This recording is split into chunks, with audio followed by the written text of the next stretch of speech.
Hello, my name is Hannah Stelter, also known as the Scribble Lady, and I make my living selling art, and a large part of my income comes from in-person art fairs. So today I'm going to be giving you some tips and tricks and do's and don'ts so that you can get started selling at art fairs too.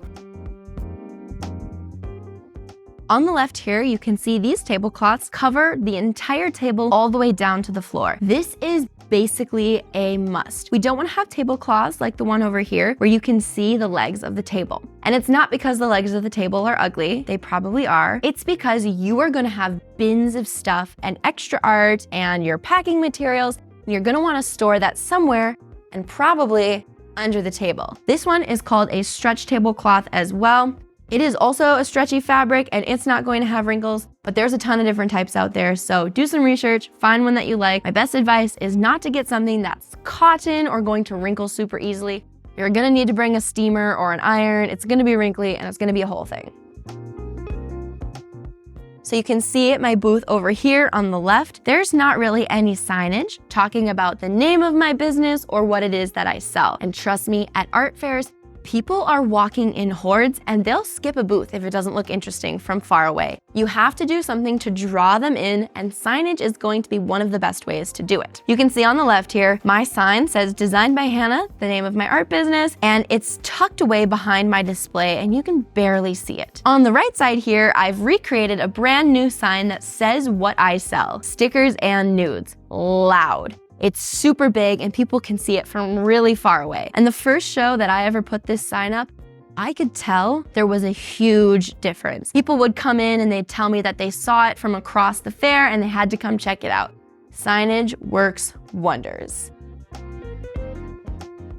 We want to have our products at the eye level of the people who are purchasing it. If you're selling artwork and you have it posted on the wall, you're going to want to make sure that it's hung at an appropriate height for them to see it as they are standing. If you have prints and they're going to be flipping through a bin, you want to make sure that the table is not too low because you don't want them to have to hunch over to search for the artwork. And if you're selling little tiny things like stickers, patches, mugs, whatever it is, you want to add some height to your table. On the left here, you can see a flat table with no added height. Everything is just kind of laid on the table. It's pretty boring, it doesn't look that attractive, and people are not going to naturally want to look at the table. On the right here, you can see I've added some table displays and these crates to add some height to the table so that the products are now eye level.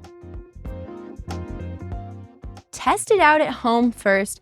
Take a picture of it the way that you like it, so when you get to the event, you don't need to stress out about trying to figure out the best way to organize your booth. Many of the shows, whether they're small craft shows or really big art fairs, only give you a certain amount of time to get your booth display set up. So it's really helpful to come prepared, know exactly what you're doing, and if you have someone helping you out, you can direct them to the photo that you took and have them help you set it up. This also helps you figure out what kinds of things you're going to need to bring with you so you don't forget anything.